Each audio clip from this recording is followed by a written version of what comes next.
E aí, pessoal, tudo bem? Está no ar o Papo da Madrugada.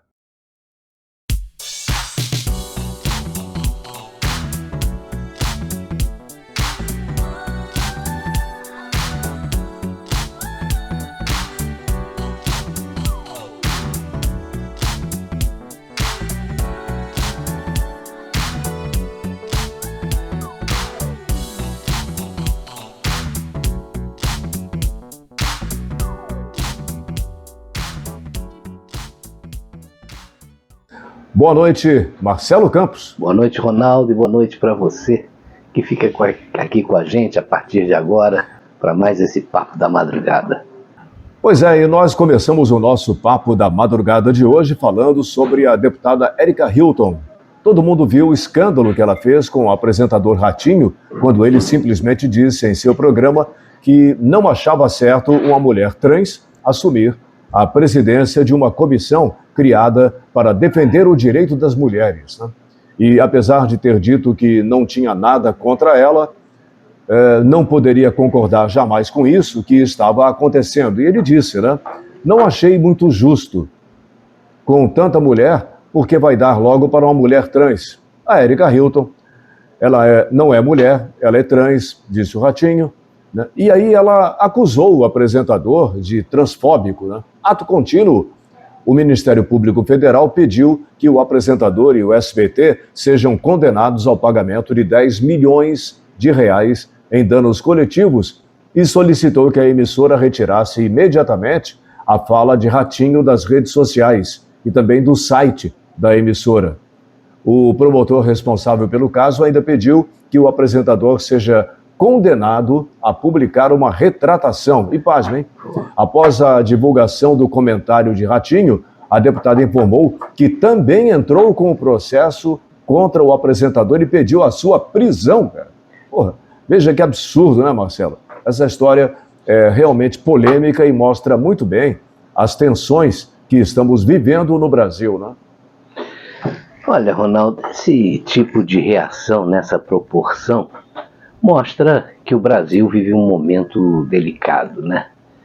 E o que a gente está vendo é uma clara colisão aí entre direitos fundamentais.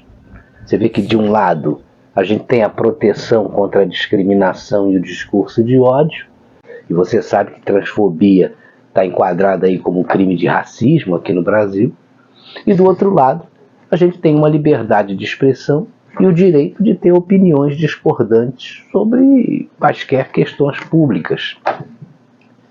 Veja que existe jurisprudência no STF discutindo justamente esses limites.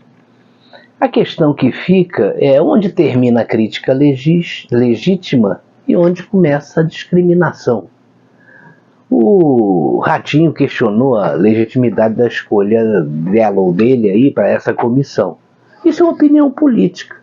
Só que o outro lado considera que afirmar que ela não é mulher toca em alguma coisa muito mais profunda, questiona a própria identidade de uma pessoa.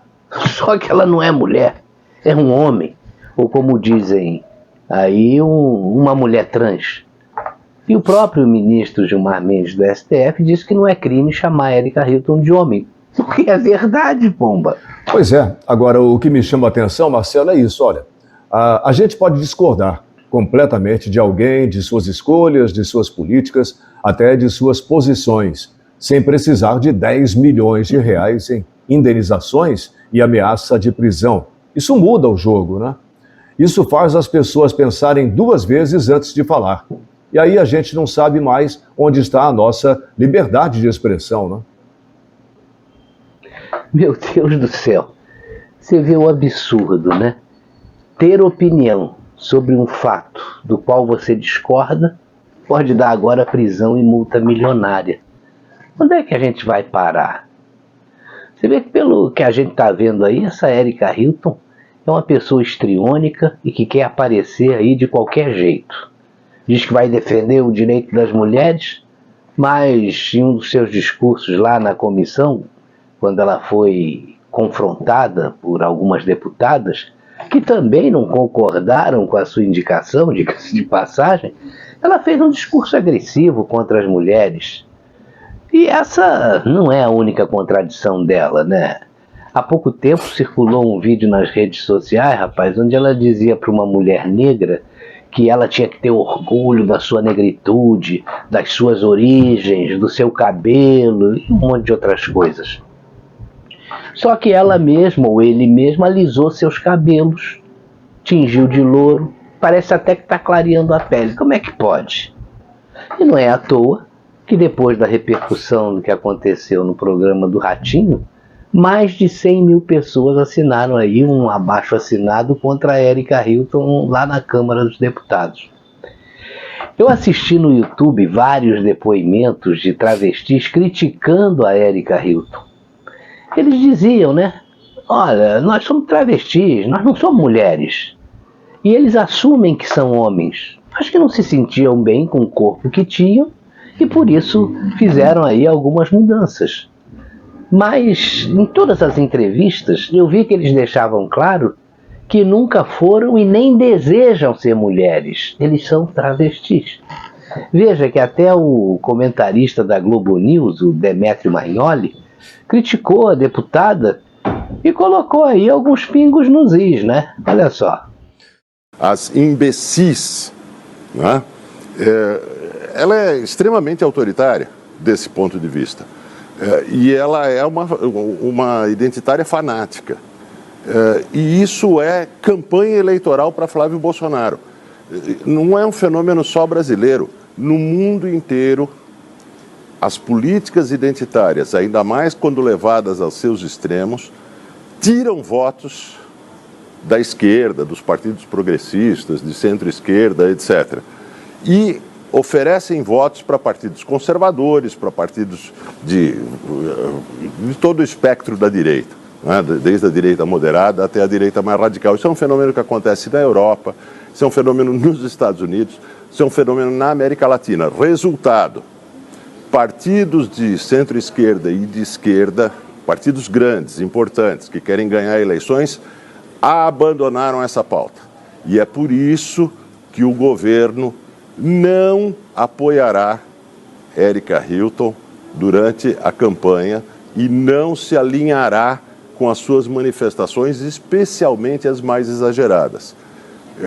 Não é por acaso que o PT não orientou nada sobre esse debate, preferiu o silêncio sobre isso para a base do governo. Quanto mais Erika Hilton falar, melhor para Flávio Bolsonaro. Pois é, Marcelo, agora tem até padre, né? Padre de esquerda que anda dizendo que os cristãos não entendem nem a nossa Bíblia. Dá uma olhada nesse absurdo. A primeira mulher da história da humanidade, Eva, foi trans. Ela era parte de Adão, que era um homem. Você acredita que Adão tinha uma parte feminina? Então Eva era um homem que se fez mulher. Mas digo mais, ela era uma costela de um homem. Então ela transicionou de costela para mulher. Então ela é uma mulher trans que antes era costela. Repare, Eva não tem infância, não tem adolescência. Eva não tem passado de mulher. Eva é trans, ponto. Ou você acredita na Bíblia ou não acredita. E isso está na Bíblia. E Deus, que fez o homem, deu vida ao homem. Não tinha útero e não menstruava. E ainda assim o fez. Eu tenho visto nesses dias muitos cristãos, estranhamente, evocando a biologia. Mas eles não entendem nem da nossa Bíblia. Eu não vou falar nada, Ronaldo. Esse mundo tá mesmo aí de cabeça para baixo. E pelo visto, agora a frase é abaixo a biologia, hein? Isso é surreal, né? Mas o Jô Soares, rapaz, já estava prevendo lá atrás que tudo isso ia acontecer. Dá uma olhada nesse vídeo da década de 80 e que parece tão atual, olha aí. Gordo, sempre discutindo temas da atualidade, tenho o prazer e a satisfação de receber hoje aqui uma das mulheres mais importantes de nossa sociedade. Ela é presidente da Liga da Defesa da Mulher, Dona Dalva Mascarenhas. Boa noite, Dona Dalva. Muito boa noite. Dona Dalva, eu vou começar com uma pergunta muito óbvia. A senhora é mulher? Eu sou mulheríssima. Não só eu sou mulher, como eu sou uma grande mulher. Eu sei que sou uma mulher bonita, uma mulher interessante. Inclusive, eu já fui Miss Santa Catarina. A senhora foi Miss Santa Catarina? 2 anos antes de Vera Fischer, que aliás é muito minha amiga. Gosto muito de Vera. Agora acontece que eu não quero vencer pela beleza. É claro que eu sou vaidosa. Eu passo na rua, os homens me dizem gostosa, olha que quarentona gostosa, cheia de vida. Evidente que me envaidece, mas eu quero vencer pela minha capacidade intelectual. Dona Dalva, a senhora é feminista? Não, eu não sou feminista, eu sou feminina. Há uma pequena diferença. Eu defendo o feminismo, mas sem que a mulher perca a sua feminilidade. Eu, por exemplo, eu batalho pela mulher, mas não perco a minha condição de mulher feminina, dengosa e vaidosa. Então, beleza é fundamental. Não, minha cara. Aí o poeta me perdoe, mas eu não acho. E eu fico muito à vontade para dizer isso, porque eu sei que sou uma mulher bonita. Eu sou um mulherão, de chamar a atenção. Ainda na minha idade, ontem mesmo eu recebi um convite para posar nua para uma revista. E a senhora posaria nua? Claro que eu posaria nua, eu tenho tudo no lugar, tudo certinho. Apenas, eu acho que eu não devo colaborar com a revista, vender mais números. Eu, inclusive, fiquei muito em dúvida. Eu mesma me perguntei, Dalva, será que você pousa, não pousa? Eu disse, não vou posar. Porque já pensou, o meu pôster nua, espalhado pela cidade, toda a nudez de Dona Dalva, não ia ficar bem. A senhora é casada? Divorciada. Sou divorciada. Eu casei muito cedo. Eu conheci meu marido, eu ainda era Miss Santa Catarina. E não deu certo? Não deu certo, porque eu casei muito jovem. Eu era uma tolinha, uma menininha bobinha, sabe? Meu marido muito machista, sabe? Extremamente machista. Dona Dalva, quer dizer então que o casamento para a senhora foi uma experiência péssima? Não chegou a ser péssima, apesar de que meu marido era muito ciumento, sabe? Eu muito bonita, mulherão, desse jeito, eu passava na rua, os homens olhavam, ele ficava enciumadíssimo e começou a me bater. Me batia, mas mesmo assim houve uma compensação muito grande nesse casamento, porque graças ao casamento eu tive a alegria de ser mãe. Eu tenho 2 filhos, que aliás estão me assistindo nesse momento em casa, vou até pedir licença para cumprimentar. Crianças, mamãe já está indo, viu? Daqui a pouco mamãe está em casa. A senhora tem 2 filhos, então? Eu tenho um menino, uma menina, que aliás já são muito crescidos. O menino nasceu de parto natural e a minha filha nasceu de cesariana. Aliás, eu posso até revelar agora, a minha filha está grávida e daqui a 3 meses eu vou ter a alegria de ser vovó. Já pensou? Esse mulherão aqui, vovó. Dona Dalva, muito obrigado por sua presença. As câmeras são suas para as suas despedidas. Muito obrigada. Eu quero agradecer essa oportunidade que eu tive de vir aqui fazer a defesa de nós, mulheres. Porque, minhas amigas, nós não podemos abrir mão dos espaços já conquistados. E eu, mais do que ninguém, sei como é difícil ser mulher. Boa noite.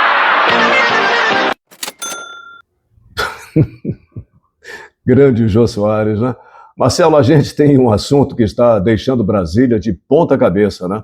Daniel Borcaro, aquele banqueiro do Master, que está preso, trocou de advogado na sexta-feira passada. E essa simples troca de defesa gerou um pavor nos corredores do poder. Borcaro saiu de um advogado que era contra delações e foi para José Luiz Oliveira Lima, mais conhecido como Juca, um criminalista conhecido justamente por fechar acordos de colaboração.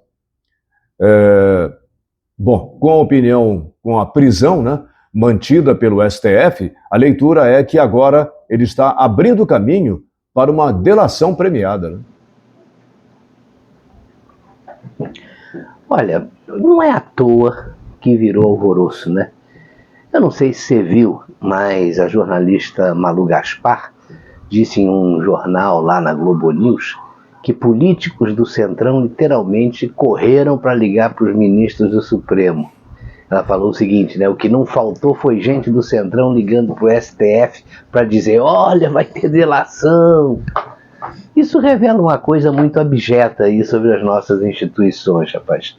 Um banqueiro que pode delatar uma autoridade, seja ela aí do executivo, do legislativo ou até mesmo do judiciário, virou sinônimo de pânico para quem está próximo dele. Uma vergonha, né, Ronaldo? Uma vergonha, Marcelo. Exatamente. E o mais curioso é que a própria ideia inicial do Vorcaro, segundo fontes próximas a ele, é tentar uma delação seletiva, mirar políticos e poupar o Supremo. Basicamente, contar tudo sobre seus relacionamentos políticos, mas evitar falar mal dos ministros. Só que os investigadores da Polícia Federal já disseram que não aceitam isso. Eles querem a delação completa, sem seleção de quem vai ser poupado, né? E é aí que está o cerne dessa promiscuidade toda que eu mencionei. O Vorcaro, ele tem relacionamentos questionáveis aí com gente de tudo quanto é lado. Tem o presidente Lula que se reuniu com ele fora da agenda oficial e nunca esclareceu essa conversa. Tem o Jacques Wagner que indicou o Guido Mantega para a consultoria do Master e Mantega recebia 1 milhão por mês. Ninguém abre a boca sobre isso. Essa semana já apareceu uma nora do Jacques Wagner que recebe dinheiro do Vorcaro. Isso é uma vergonha, né? Vergonha, Marcelo. E tem mais, hein? Tem Toffoli com a questão do Tayaya Resort, tem Alexandre de Moraes com aquele contrato de 130 milhões de reais do Master com o escritório da sua esposa, e nenhum dos dois explicou publicamente esses envolvimentos. Quando você vê um banqueiro com esse tipo de conexão por toda a parte, executivo, judiciário, legislativo, fica bem claro porque ninguém quer uma CPI do Banco Master. E olha, isso sem falar do Procurador-Geral da República, o Paulo Gonet, também do ministro Sebastião Gonçalves, do STJ, aquele que é mais conhecido como missão dada, missão cumprida. Tem também o diretor-geral da Polícia Federal, Andrei Rodrigues, que também foi chefe da segurança do Lula, e antes de assumir a Polícia Federal, estava lá, coladinho com Lula, né? E o presidente da Câmara dos Deputados, Hugo Mota, todos eles estavam degustando uísque Macallan com Dias Toffoli, Alexandre de Moraes e Daniel Vorcaro lá em Londres em 2024. Todos eles, no meu ponto de vista, tinham que ser afastados dos seus cargos, mas isso imediatamente, viu? Porque todos estavam bancados e cheios de intimidade com um mafioso, dando a impressão de que são intocáveis, né? Isso é um absurdo. Mas tem uma coisa que me assusta ainda mais, Ronaldo. Esse cara, que era o homem de confiança do Vorcaro, conhecido como Sicário, né? Morreu na prisão. A Polícia Federal disse que foi tentativa de suicídio. Mas um sujeito com perfil de operador, de matador, você acha que um cara desse tenta suicídio? Cadê as gravações dessa tentativa? Cadê o corpo sendo mostrado? Cadê um comunicado da família? Isso é um mistério total, né? Tá muito esquisita essa história. Pois é, Marcelo, parece ficção, mas é realidade, né? Isso tudo junto. Os envolvimentos políticos, os ministros do STF ligando para proteger seus interesses, o sumiço do Sicário, isso mostra um sistema inteiro que está completamente contaminado, né? O Vorcaro virou uma bola de cristal que ninguém quer olhar porque sabe, né, que vai ver seu próprio reflexo lá dentro. E o mais absurdo é que o Vorcaro, ele comprou mesmo aí meio mundo, né, como você falou. Tem relacionamento com todo tipo de gente importante. Então essa possibilidade de delação, ela é realmente um risco político imenso. Daí os telefonemas desesperados aí para os ministros do Supremo, né? É como se Brasília inteira, rapaz, estivesse rezando para que ele não abra completamente a boca. Essa é a realidade, né? Pois é, Marcelo, na segunda-feira dessa semana, o ministro Flávio Dino tomou uma decisão que parece muito bonita, né, à primeira vista.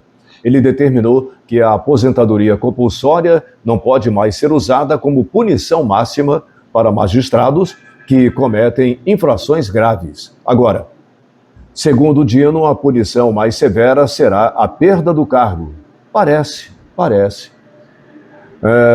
uma vitória da moralização do judiciário, né? Parece.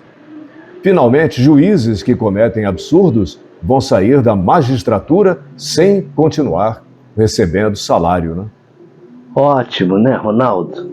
E realmente precisava, né? A gente viu durante anos aí juízes sendo punidos com aposentadoria compulsória, que na verdade era um escárnio, né? Porque o camarada continuava recebendo salário integral, proporcional, óbvio, ao tempo dele de serviço.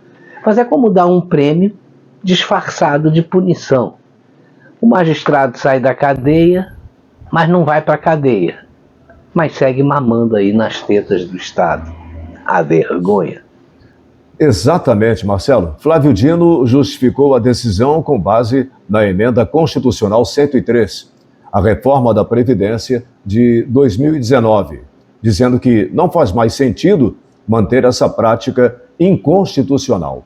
Determinou também que o CNJ reanalise os casos e, se necessário, encaminhe para o STF uma ação pedindo a perda de cargo. Tá certo, né? Só que aí tem aquela coisa que a gente conhece bem em Brasília, né? Você tem a mensagem para a população e a realidade nos bastidores, porque são duas coisas completamente diferentes. Porque olha só, essa decisão do Flávio Dino vem numa época em que o STF está com uma crise de imagem como a gente nunca viu antes. Tem denúncia de assédio sexual contra o Marco Buzzi, do STJ, tem todo aquele escândalo do Banco Master, tem ministro do Supremo envolvido em esquemas questionáveis, pelo menos 2, né? Então, vem o Dino com essa decisão e passa para a sociedade aquela imagem de que vejam aqui, nós no judiciário estamos tomando atitudes duras contra a corrupção e as irregularidades. Não dá para acreditar muito nisso, né? É marketing puro, né, Marcelo?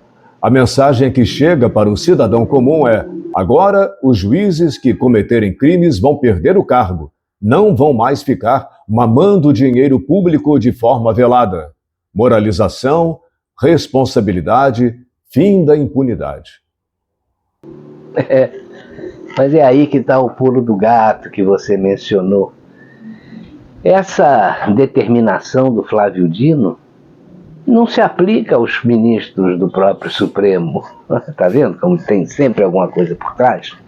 Os ministros do STF só podem ser afastados por impeachment votado no Senado ou por decisão do próprio Supremo. Isso em casos de crimes comuns, né? Ou seja, a lei vale para os juízes de primeira instância, para os desembargadores, para toda a escadaria aí da magistratura, menos para quem está no topo. Isso é uma vergonha. Então é uma moralização com asterisco, né, Marcelo? É uma moralização para os outros, para os pequenos, para o juiz de primeira instância que comete uma irregularidade grave, para o desembargador que se envolve aí em alguma coisa questionável. Aí sim, perda do cargo, fim da história. Mas para o ministro do Supremo, aí a coisa muda de figura completamente, né? Se o ministro está envolvido aí em esquemas escusos, em contratos questionáveis com a esposa, em reuniões não oficiais que não são esclarecidas, como a gente viu há pouco tempo aí com o Borcaro, Toffoli e Moraes, o sistema ainda oferece aquela proteção total. E o presidente da corte não pode fazer nada, né? Isso aí é só pompa e circunstância. Não tem autoridade nenhuma sobre nenhum deles. É tipo um código de honra entre eles, né? Que criam a aparência de responsabilidade para a população. Mas entre pares, entre os ministros, existe um pacto de silêncio e proteção mútua, né? Exatamente. E ainda tem um outro detalhe, Ronaldo, e um detalhe importante, hein? Essa decisão é monocrática, ou seja, ela foi tomada só pelo Flávio Dino. Ainda tem que ser analisada pelo próprio plenário lá do STF, que pode manter ou até revogar a decisão. Então ela nem está consolidada ainda. Só que, o recado foi dado, você vê a estratégia. A mídia, a opinião pública, todos estão vendo aí que foi adotada uma medida moralizante. A narrativa é de que o Flávio Dino está moralizando o judiciário. E a gente sabe que isso não é verdade. Bom, enquanto isso, lá no topo da pirâmide, os ministros continuam blindados. Se precisarem se explicar sobre contratos obscuros, reuniões não oficiais, envolvimentos com banqueiros e esquemas financeiros questionáveis, como vimos naquele assunto que falamos antes, não tem que prestar conta a ninguém de verdade. É isso. A decisão do Flávio Dino é até inteligente do ponto de vista político e de comunicação, porque ela acaba criando aquela ilusão de que o Supremo está se autocorrigindo, que existe aí uma responsabilidade disciplinar real e que ela está funcionando. Mas na prática ela consolida ainda mais a hierarquia do silêncio. Quanto mais perto do poder, mais protegido você está. E quanto mais embaixo na cadeia, mais severidade você enfrenta. Essa é a questão, né? Resumindo isso aí, a decisão do Flávio Dino é ótima para os juízes de primeira instância que precisam ser contidos, mas para os ministros do Supremo não muda absolutamente nada na prática.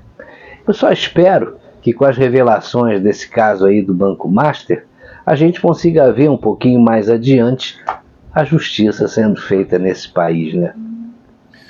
Marcelo, tem um assunto que está ocupando muito espaço nas conversas de quem acompanha a política, né? O presidente Lula está tentando se distanciar do ministro Alexandre de Moraes, soltar essa aliança, né, que ficou muito explícita nos últimos anos. Mas parece que não vai adiantar muito não, viu? A população já viu tudo o que precisava ver. É verdade. A gente tem que ser honesto, né? O Lula e o Moraes, trabalharam juntos de forma muito coordenada para perseguir o Bolsonaro e todo aquele núcleo político, né? Isso ficou claro, ficou documentado e foi visto por todo mundo. E agora o Lula quer fazer de conta que isso não aconteceu, que eles eram coisas separadas. Bom, isso não funciona assim, né? A mídia internacional já está acompanhando isso tudo que está acontecendo aqui no Brasil. O mundo todo viu a aproximação entre o Executivo e o Supremo, viu também as decisões do Moraes anulando as votações do Congresso, como aquela dos 383 deputados que derrubaram o decreto do IOF. E o Supremo foi lá e interferiu. Viu Lula nomeando ministros para o STF, como Cristiano Zanin e Flávio Dino, depois de ter dito que disse lá atrás que não ia nomear conhecido. Não tem como apagar isso da história, né? E tem mais. O Lula destrancou nomeações para o Tribunal Superior Eleitoral de interesse direto aí do STF. E depois teve aquele almoço entre o Lula e o Moraes para acertar justamente a escolha dos novos ministros do TSE. Está tudo muito articulado, muito coordenado. A narrativa era clara, né? Garantir a segurança institucional para 2026, proteger a inelegibilidade do Bolsonaro e montar assim um cordão de segurança próximo ali ao Supremo. Pois é, e enquanto isso tem gente na cadeia, né? Gente que foi presa durante as investigações que Moraes conduzia. E lembra que ele tinha controle sobre a Polícia Federal, sobre inquéritos abertos de ofício? Tem cidadão de idade, gente que não tinha nada a ver com nada, sofrendo as consequências. E agora Lula quer se distanciar disso tudo? Não vai colar, porque quando você olha a trajetória do governo Lula e da Dilma também, que é a mesma máquina, é um escândalo por ano. Marcelo, é como se fosse um calendário, né? A gente perdeu a conta de quantas coisas surgiram.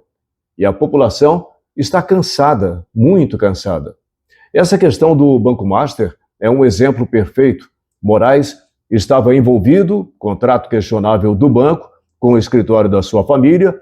Toffoli também estava envolvido, a questão do Taiaiá Resort, né? Um ministro nomeado pelo Lula e o outro nomeado pelo Michel Temer, com problemas graves. E ninguém esclarece nada de verdade, né?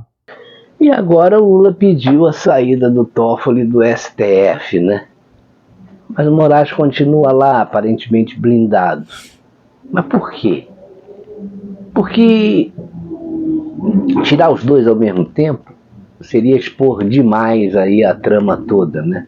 É melhor sacrificar um e manter o outro de pé. Isso aí é administração de crise, isso não é justiça, né? E tem um detalhe importante também. A convergência entre Lula e Moraes, ela só existiu quando Bolsonaro foi útil para os dois. Ele era o inimigo comum, né? Agora que o Bolsonaro está fora do poder, essa aliança está rachando. Mas o estrago político já foi feito. A população viu o aparelhamento do judiciário, viu os ministros sendo nomeados aí estrategicamente, viu também decisões que claramente beneficiavam o governo. E o timing disso tudo, né? Lula tentando se soltar de Moraes agora, em 2026, véspera da eleição, está mostrando aí o cálculo político puro e sempre visando a eleição. O governo está com a taxa de desaprovação alta. O Lula caminha, eu acho que para a eleição mais difícil da vida dele. E como o que acontece com o Moraes respinga no Lula, aí ele começa a ensaiar aquele discurso que todo mundo conhece. Eu sou vítima disso tudo. Só que a população não é boba como eles pensam, né? É isso aí, Marcelo. Essas eleições de 2026 vão ser decisivas mesmo, né? Como você falou. Porque o brasileiro tem duas opções bem claras. Ou a gente consegue frear esse aparelhamento institucional, essa promiscuidade entre executivo, judiciário e legislativo, que tomou conta do país, ou a gente vai colapsar de vez. Não tem meio termo, não. Exatamente.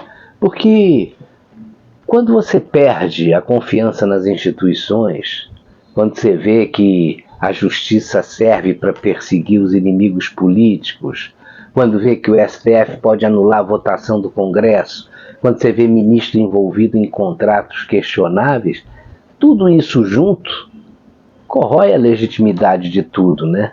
O país fica ingovernável aí de verdade. É como eu disse, essa aliança Lula-Moraes foi útil para derrotar um inimigo específico, mas o preço disso foi institucional. Agora o Lula quer largar a mão e sair correndo, mas a história já está escrita. O que a gente precisa é de instituições fortes e fortes novamente, né? De um judiciário também independente de verdade, de respeito ao Congresso, ou de um Congresso que se dê ao respeito, né? Não mais de um jogo de xadrez político. Olha, 2026, rapaz, é o ano para colocar a casa em ordem ou a gente vai ver tudo desabar. Não tem terceira opção. Marcelo, a gente precisa falar de um assunto que chocou muita gente essa semana. O ex-presidente Jair Bolsonaro foi internado na UTI do Hospital DF Star, em Brasília, com uma pneumonia bacteriana bilateral. Mas o que chamou a atenção não foi só o estado de saúde dele, foi a postura de alguns jornalistas, né, que estavam na porta do hospital cobrindo, né, a internação. Pois é, Ronaldo, isso foi de uma desumanidade que dificilmente a gente consegue explicar, né? Você vê jornalistas profissionais, rapaz, que deveriam ter ética, uma ética mínima aí, estavam lá comemorando a possibilidade do Bolsonaro morrer. Não era cobertura de saúde pública, né? Era torcer para a morte de um ser humano. Gente, ó, o sextou dos jornalistas. Olha, oh felicidade! Oh felicidade! Todo mundo aqui na frente do DF está, o hospital que o ex-presidente Jair Bolsonaro foi transferido hoje pela manhã depois de passar mal durante a madrugada com febre, crises de vômitos e também calafrio. E pior, Marcelo, foram flagrados por uma senhora que estava gravando aquela cena com o celular dela, né? Uma influenciadora bolsonarista filmou esses profissionais ali e divulgou. No vídeo, ela está reclamando com os repórteres, expondo o que estava acontecendo. Isso é uma falta de vergonha, disse ela. E sabe qual foi a reação deles? Ignoraram completamente, debocharam, né? Como se estivessem acima de qualquer crítica, né? tá? É a saúde de um homem, independente de lado político, cara. Cara, vocês estão discutindo aí se o Bolsonaro morrer. É isso mesmo que eu tô ouvindo? Não, eu acabei de ouvir eles falando aí. Se o Bolsonaro morrer, a facada, é isso que vocês estão discutindo aqui. É sério isso? Não adianta fazer de sonsa não, eu acabei de ouvir aqui. É sério isso? Vocês estão conversando isso aqui na frente do DF, está? É a saúde de um homem, independente de lado político, cara. Não adianta se fazer de vítima agora de sonso, não. Não adianta vir, que eu sei quem é a senhora. Querer proteger o jornalista, não. E a senhora é da assessoria da imprensa, eu sei que a senhora vai proteger ele. Eu ouvi o que vocês falaram, não adianta. Vocês estão conversando aqui. Se o Bolsonaro morrer hoje, é isso mesmo que eu acabei de ouvir aqui, da imprensa. Nós estamos falando de ser humano, cara. O que acontece com ele pode acontecer com qualquer um que está aqui. A senhora dentro do hospital, representante da imprensa, participar de um circo desse, falar se o Bolsonaro morrer hoje. Eu ouvi, eu gravei aqui, eu ouvi vocês conversando. Inclusive, esse aqui falou a questão da facada, eu ouvi tudo, isso é uma falta de vergonha. Vocês são profissionais. Isso não é para estar sendo conversado, não é para fazer o trabalho, para passar para a população, gente. Parem com isso, isso é muito feio. Sejam honestos com o trabalho com vocês e com o povo. Imagina se fosse se o Lula cair no avião e morrer. Me marca, por favor. Criem vergonha na cara de vocês. Façam um trabalho honesto de vocês. Ficar aí comemorando sexta-feira 13 se Bolsonaro morrer. Ele não vai morrer. Vocês podem ter certeza disso, porque Deus é maior que tudo. Vocês são tudo uns filhos da puta. É isso que vocês são. É exatamente o que você disse, Ronaldo. É a imprensa militante em seu estado aí mais puro, né? Porque, olha só, a gente entende que todo mundo tem preferências políticas. E jornalista é gente também, tem suas convicções. Só que existe uma linha vermelha, rapaz, que não se cruza. Você não tira o humanismo de você mesmo, né? Você não comemora a morte de ninguém. E o pior é que, depois disso, escalou ainda mais, né? 2 jornalistas registraram boletins de ocorrência porque foram intimidados, né? Segundo um deles, teve o filho ameaçado e fechou as redes sociais por medo. Aí vem a Abrage, Associação Brasileira de Jornalismo Investigativo, condenar as ameaças, falar em exposição violenta de jornalistas. Mas cadê a autocrítica? Cadê a reflexão sobre o que levou esses profissionais a estarem, o que levou esses profissionais a estarem naquela porta comemorando uma possível morte? Parece até que essa ameaça foi virtual, não foi pessoal, né? Parece, não tenho certeza. Mas a Abrage, a ABERT, que é a Associação Brasileira de Emissoras de Rádio e Televisão, sai em defesa aí dos jornalistas, só que não tocam no ponto central, porque a conduta deles foi indefensável. Você não vê nas imagens qualquer declaração do Bolsonaro desejando alguma coisa ruim a esses jornalistas. Então por que eles estariam desejando a morte dele? A razão é simples. É porque é guerra política, Ronaldo. É guerra mesmo. Esses profissionais veem aí o Bolsonaro como um inimigo político e não como um ser humano. E quando você coloca a militância acima da humanidade, você não é capaz de ter empatia. Isso é que é a realidade. Essa é que é a realidade, né? As pessoas viram uma máquina de ódio. E tem um detalhe que piora tudo isso. Esses jornalistas trabalham para grandes veículos de comunicação. Eles estão ali representando organizações importantes. E isso significa que essas organizações, em algum nível, estão tolerando ou até estimulando essa postura. Porque se não tolerassem, esses profissionais já teriam sido afastados. E olha, e tinham que ser repreendidos e obrigados a se retratar publicamente, porque é uma vergonha as cenas que a gente viu aí. É verdade, Marcelo. A imprensa, que deveria ser guardiã da democracia contra o poder excessivo e ilegal do Estado está sendo usada como ferramenta de destruição política, né? E pior, quando a população aponta essa falha moral, quando alguém grava e divulga a realidade, aí sim a imprensa toda se une e fala em ataques à liberdade de imprensa. Rapaz, é inversão total de valores, né? O jornalista comete abuso, torcendo pela morte de alguém, debochando de quem faz alguma crítica a ele. E quando enfrenta a consequência, aí vira vítima. Parece até o Lula, né? O padrinho deles. Olha aí as ameaças que eu recebo, olha o que está acontecendo. Mas ninguém quer conversar sobre o que ele fez para ter merecido essa reação, né? Isso, para mim, é covardia intelectual. Só que a população já está vendo tudo isso, Ronaldo. Ela vê jornalistas militantes, vê a falta de ética, vê a hipocrisia de sair em defesa de liberdade de imprensa enquanto usa essa liberdade para justamente cometer abusos. É isso que destrói a credibilidade da profissão inteira. É triste porque jornalismo honesto, jornalismo que busca a verdade sem militância, a gente sabe que existe. Tem profissionais éticos por aí, e não são poucos não. Mas quando você vê colegas fazendo isso, comemorando a morte de alguém, você suja a categoria toda. Você faz os bons serem desacreditados junto com os ruins. Pois é, o Bolsonaro está internado, passando por um momento delicado de saúde, e em vez de cobertura profissional de respeito ao ser humano, o que a gente vê é jornalistas comemorando. É de uma desumanidade que assusta, viu? E quando você pensa que isso é recorrente, essa militância radical da imprensa, né, fica claro porque o Brasil está tão dividido e tão raivoso, né?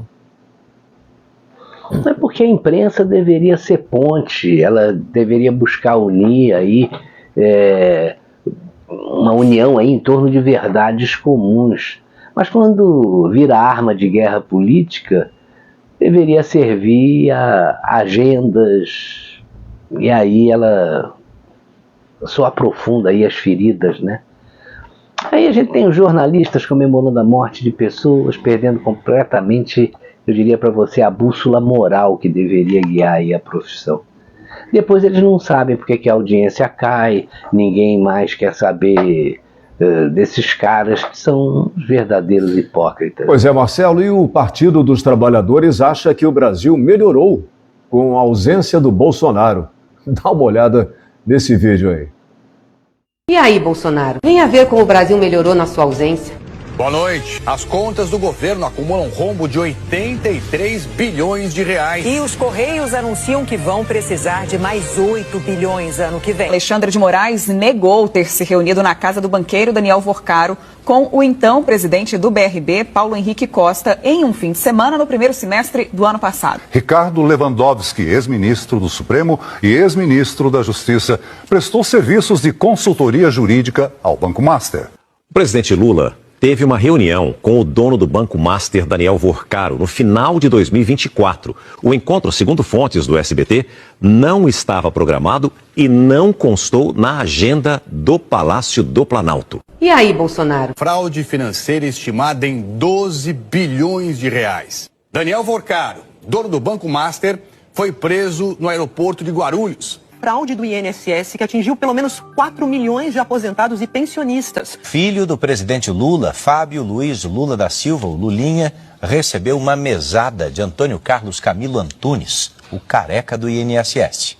E aí, Bolsonaro? Filho de Lula coloca a esposa como administradora de suas empresas em meio ao caso do INSS sobre descontos ilegais em aposentadorias e pensões do INSS. Fábio Luiz Lula da Silva, conhecido como Lulinha. E o presidente dos Correios disse hoje que a estatal vai precisar de mais 8 bilhões de reais ano que vem. E aí, Bolsonaro? A crise financeira nos Correios é gravíssima. A carne bovina deve ficar mais cara em 2026 no Brasil. Se tá caro, vai ficar ainda mais em 2026. E aí, Bolsonaro? Venha ver como o Brasil melhorou na sua ausência. 2026 começou com aumento no preço dos combustíveis. Nessa quinta-feira entrou em vigor o aumento da alíquota do ICMS sobre gasolina, diesel e também o gás de cozinha. A ministra Gleisi Hoffmann quis lacrar e foi desmoralizada pelos fatos, né? A gente não precisa dizer nada, essa é a tática desses esquerdistas aí. Agora, dá uma olhada nessa entrevista do Boulos a uma rádio do Rio Grande do Norte, onde ele foi desmentido e desmoralizado, rapaz. A coisa ficou tão feia que até a assessoria dele, vendo o estrago, fez ele abandonar a entrevista no meio do caminho. Isso é uma vergonha. E esse cara não vale nada.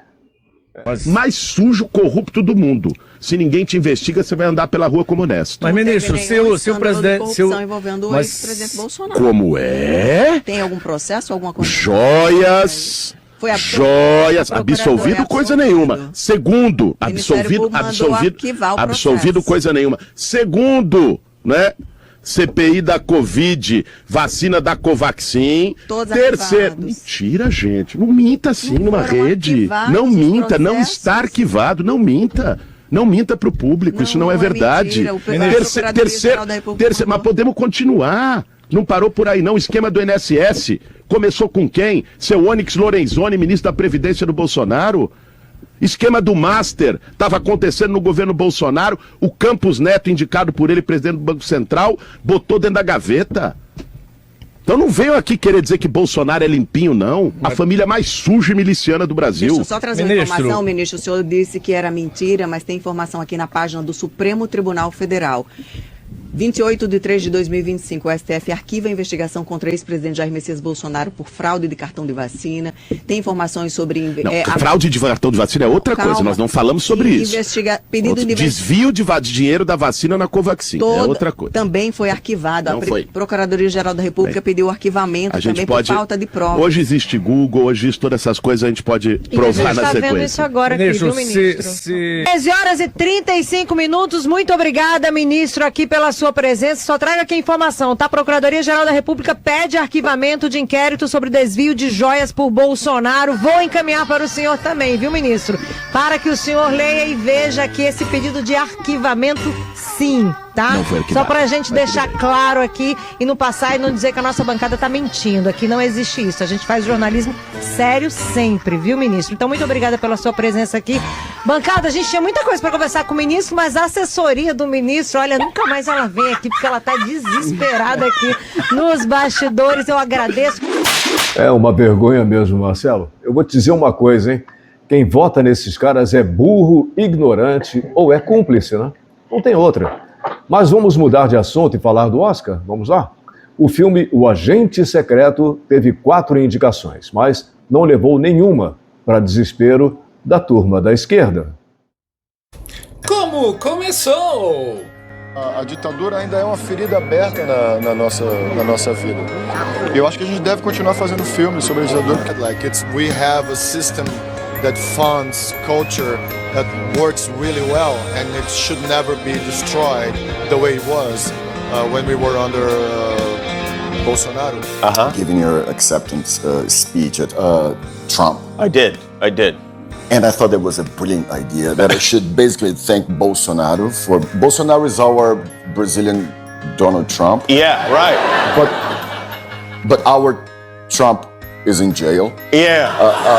And How does that feel? It feels good. It does, But this film wouldn't happen if it wasn't. Como está indo? And the Oscar goes to Michael B. Jordan. Michael B. Jordan, por Pecadores. Bom, primeira indicação dele aí. E... Wagner Moura, agora você vai ter que falar mal do Bolsonaro na sua casa. Ele é sensacional, rapaz. Disse tudo, né? Eu quero ver os nossos cineastas fazerem um filme sobre essa ditadura de toga e todos esses absurdos que a gente tá vendo aqui no Brasil, né? Isso aí eles não fazem. E quando fazem lá sobre a ditadura dos anos 70, eles nunca mostram qual era a verdadeira intenção deles. Porque, como disse o Fernando Gabeira, né, era implantar no Brasil uma ditadura do proletariado. Achavam que isso aqui ia ser como Cuba. E olha o que está acontecendo por lá, né? Colapso total. Mas eles não desistem de tentar afundar o Brasil. Mas eu acho que as coisas vão se corrigir, Ronaldo. O Brasil está sendo passado a limpo. Falta pouco tempo aí para a gente ver essa coisa virar. Eu ainda tenho esperança. E o comentário dele ficou mais divertido ainda quando ele mostrou os memes. Olha só. E nem adianta dizer: ai, você está contra os brasileiros. Não, Wagner Moura não representa a maioria dos brasileiros. A maioria dos brasileiros é conservadora.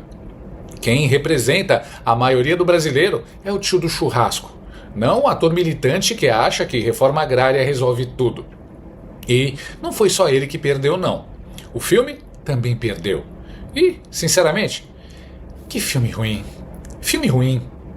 Mas ruim de um jeito que você assiste e pensa: isso aqui foi feito para ganhar edital. E os esquerdistas dizendo: ai, tem que ser muito cheio de ódio para ficar feliz com a derrota do Wagner Moura. Que absurdo. Enquanto isso, como é que a gente tá?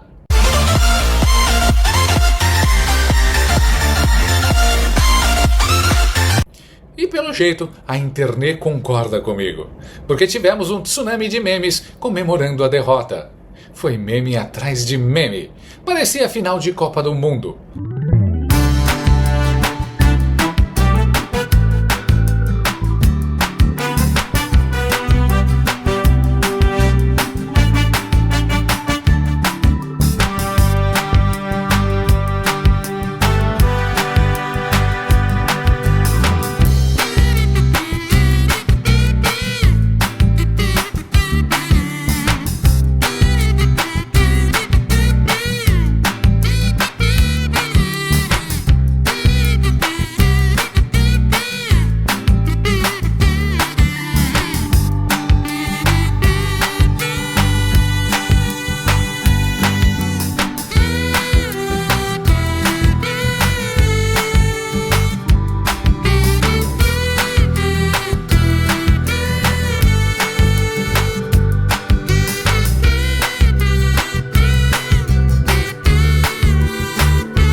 Você não tem um molho. Tudo é culpa do Bolsonaro.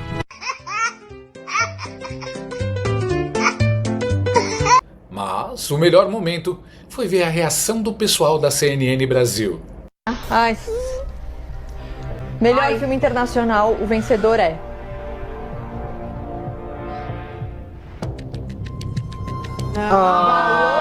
Sentimental. Francamente. Valor sentimental? Não acredito. Ai, sinto muito, gente. Eu sinto muito também. A cara deles, segurando as lágrimas, tentando manter a compostura. Aquilo teve mais drama, mais emoção e mais humor do que qualquer cena de um agente secreto. Momentos que alegram minha manhã. Eu deveria postar esse vídeo todo dia para me alegrar. Uma das poucas alegrias que o Brasil nos proporcionou esse ano. Vai Brasil, é agora, hein? Levante as mãos. É a Genkidama. Vamos fazer a Genkidama. Vai Brasil. The Oscar goes to... And the Oscar goes to... Ah, valor sentimental. Vai pra porra! Foi. Enfia essa estatueta no seu rabo. Que é isso? Eu nunca vi tanto lacrador chorando por metro quadrado.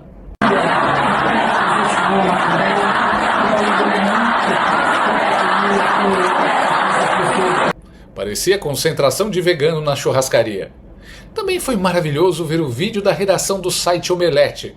Ou melhor, Omeleft.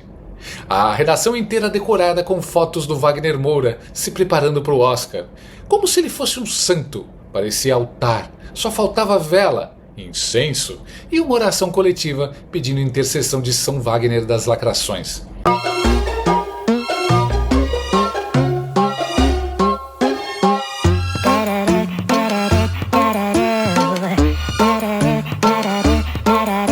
Que ambiente de trabalho amaldiçoado. Pelo amor de Deus. Mas que bênção saber que todas essas pessoas torceram muito e no final o filme perdeu. E o petista também. Mas calma, não fiquem tristes, artistas petistas.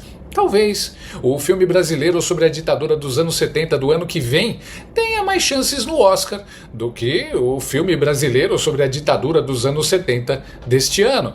Que, aliás, tentou repetir o êxito do filme brasileiro sobre a ditadura dos anos 70 do ano passado. Porque é sempre a mesma história, mesma estética, mesma narrativa, mesmo discurso, mesma nostalgia revolucionária. Parece franquia da Marvel, só que sem bilheteria. Seja como for, o objetivo político da classe artística sempre se cumpre. Dizer que ditadura no Brasil só existiu nos anos 70. Portanto, hoje, tudo é lindo, tudo é divino, tudo é maravilhoso, na democracia do Bananil. Então fica pra próxima, se houver próxima. E já que esse pessoalzinho não sabe fazer filme sobre outra coisa, uma sugestão, criem coragem, façam um filme sobre a ditadura judicial brasileira atual.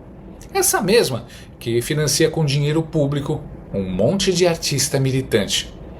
Ia ser um roteiro interessante. Ministro que manda prender sem processo, influenciador bloqueado, rede social censurada, artista financiado por edital. Ia dar um thriller político fantástico. Mas aí não ganharia edital, né? Então esquece. Eu acho lindo quando a bigorna da realidade cai em cima de esquerdista ufanista. Lindo demais. Um filme ceboso, com temática mofada, interpretado por um Wagner Moura cansado, preguiçoso, com aquela cara de quem tá explicando marxismo para calouro de faculdade. E a galera iludida, sonhando com um Oscar, por um filme que claramente não merece. Lindo. A mídia brasileira tratou o bobo da corte como se fosse rei. E agora fica surpresa quando o resto do mundo olha e diz: rei? Onde? E aí está. O choque cultural, porque fora da bolha ninguém está muito interessado em coroar a realeza da lacração do Bananil. Esse cara é ótimo, né, Marcelo? Muito bom, né? Bom, Ronaldo, então vamos nos contentar aí com os filmes brasileiros que poderão ser candidatos ao Oscar no ano que vem. Olha aí, já tem um monte. Então vamos lá, Marcelo, vamos lá. Olha a lista aí. Tem o Contrato de Elite. O Lobo da Faria Lima. Curtindo a Vida no Resort. O Poderoso Filhão. 50 Tons de Censura. Tem mais filme aí, Marcelo? Diz aí. Tem sim, Ronaldo. Tem esse aqui, eu faço questão de anunciar. É Volta ao Mundo em 80 Diárias. Esse aí é um forte candidato pro Oscar, hein? Tem também a Fantástica Fábrica de Narrativas. Tem o Taxador do Futuro. E para terminar, o Mentiroso.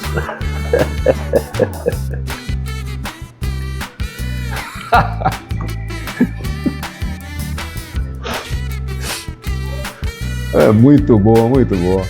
Marcelo, com esses filmes aumentam muito as nossas chances de ganhar um Oscar, porque são filmes baseados em fatos reais, né? E não na eterna ditadura dos anos 70. Vai ser uma guinada radical do cinema brasileiro, né? E nós ficamos por aqui.